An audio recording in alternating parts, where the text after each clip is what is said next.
Can you go through those questions with us for a second? Because one of the things that I mentioned to you before that's kind of a running theme in this podcast is the power of questions. Do you mind going through those questions with us and sharing with us what it is Sure, that you sure. ask? I mean, you want to ask not just yes or no question. You want to ask open-end questions like, how do you plan on using the space? Well, we like to have our kids come over and, we want to have our kids come here instead of going everywhere else and keep an eye on them, right? Right. Be You the want to, be the yeah, cool house in be the the cool. neighborhood. You want to ask what feeling you want to have when you go outside, right? Oh, I want it to feel like Las Vegas. And I know I want it to feel like the Ritz-Carlton. It's another style. I want to feel very Zen-like. That's another style. So you want to ask them a series of questions, right? How long are you going to be in the house for?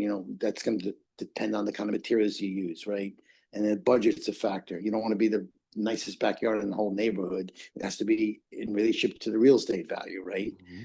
So you get into all those questions. Then after you ask all the questions, they kind of feel you have they kind of get you. You get them, and they get you, right? So you're in sync right now, right? Mhm. So that leads to a better relationship. Instead, you coming in and just bullying them to what they think they should have in the back. I'm designing it for you, Right. right? I just come across as I'm in the luxury business, Mhm. right?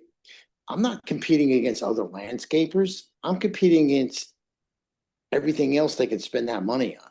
If they have 300,000, am I gonna go to Europe? Am I gonna go on the yacht? Am I gonna buy that second vacation home? So I'm competing with. Am I gonna buy that diamond ring? So I'm competing for everything else that they can spend it on. Mhm. So I have to be super high level. I have to transform their life, not build your backyard.